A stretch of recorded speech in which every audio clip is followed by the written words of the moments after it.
So how's your 2021 going? I did not film a single video in 2020, but here I am, cat ears and all. Um, so I'm not doing the introduction because fuck it, it's warm in here. Also, I got these new glasses and they've been doing this thing on the light where like the blue, you're just gonna have to deal with it because I can't not wear them. Um, so I read this book. It's not a book, it's a fan fiction. Fan fiction. Um, and it's called let me start up let me start off by saying it's 110% a troll. You can tell just by reading it. She's trolling. She's not being serious. The author of this piece of work is joking, I promise.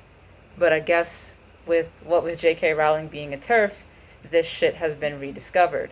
We're going to ignore the fact that the top of this headband is very visible on my head because this headband was not made for black hair. Anyway, it's called Hogwarts School of Prayer and Miracles. I promise she's trolling. You can read it yourself and tell. And it's hysterical. I just wanted to talk about it because, like, this is what they sound like when they say that you can't read this literal children's book about witches and wizards.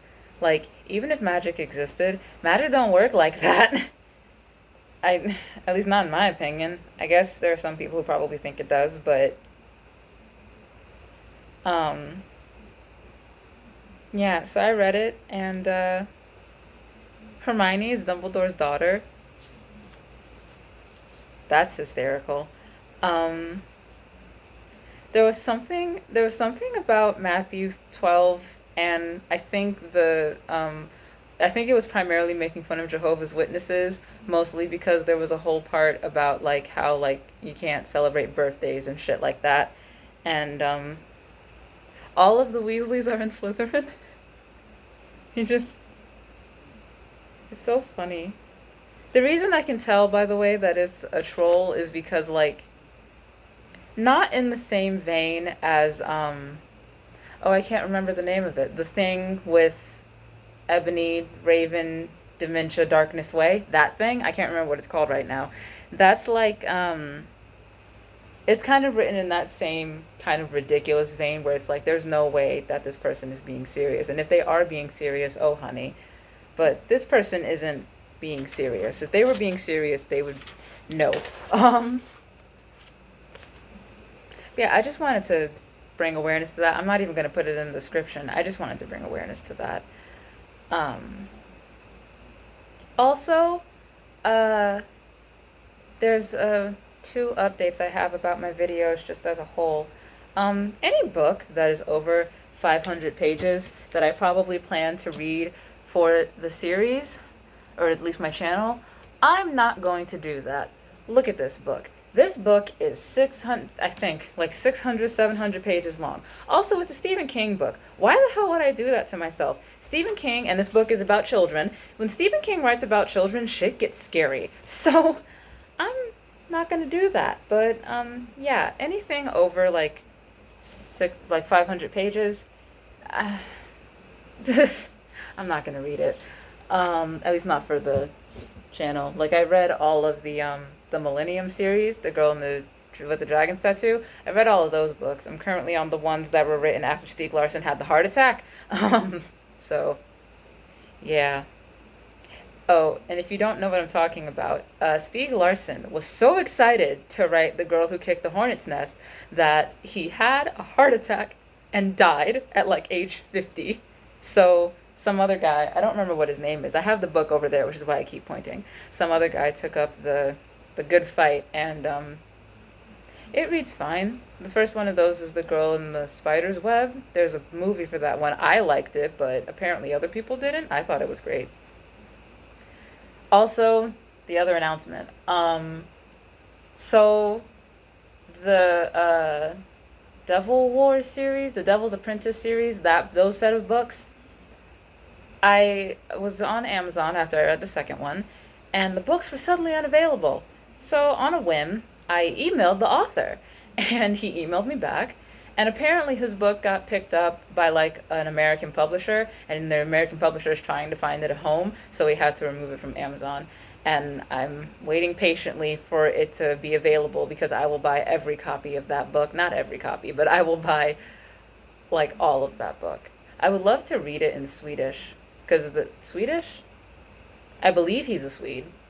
I could fact check, but instead I'm just going to put it in the description if he's Swedish or not. um The Children of the Dragon, that thing. Remember how I discovered very suddenly when I was reading it that that book is actually multiple books in one? The second one is called Zidneppa. And Jehan, the main character, he's only got one eye. I don't know why. I don't remember that being a part of his torture, but I guess it was. Kirdahi, one of the guards, is helping him escape, and he's kind of scared that he'll die. Yeah. I'm reading what I wrote because I read this book sometime last year, so I don't remember. He doesn't. Jehan, understandably, does not really want to have sex after everything that happened in the first book. I believe those chapters to skip are like 7, 10 through 12. Just skip them. Like, if you have issues with like sex and stuff like that, and like you have trauma related to it, just skip them. So he finds his little crew because if you remember, he was part of a criminal crew and he got captured and shit. And yeah, instead of just killing him, the king got caught monologuing, so Jehan escaped. There are some rumors that the Man-Eater has sprung up again because that was also his name before he was, you know, chapters 7 and 10 through 12 happened. So, Jehan, the reason it's called Zidneppa is because that's the name of the city that he takes over. It's called Zidneppa. It's a fishing city. And they take over, but the soldiers there aren't ethnically royals, so Jehan lets them leave, which I thought was pretty great. One of his daughters is alive, and she was able to escape and kill the guard, because one of the guards kept her for himself. Use your imagination, or don't. And she stabbed him, I believe, and escaped. And Jehan insists that her child is his grandson, and you know what? I'm gonna live in that reality too. Yeah. The warden gets punished for Jehan escaping, so that's fun. The king still doesn't believe that Jehan is the man who's going to kill him, but he still wonders if he should be worried. He should be. Also, the king's wife is now locked in one of the rooms because she wanted to leave because he had a favorite, what is that called? When you're a king and you have the lovers, what is that group of women called? Fucking I can't see you typing. I'm talking to my boyfriend as well. Concubines. He has a favorite concubine, and the queen doesn't like it, so she wants to leave. So instead of letting her leave, he locks her in a room. That's not going to come back to bite him. Certainly not. Oh no. I think we got like 4 more books to go, y'all. 4 or 3 more books, so. Yeah.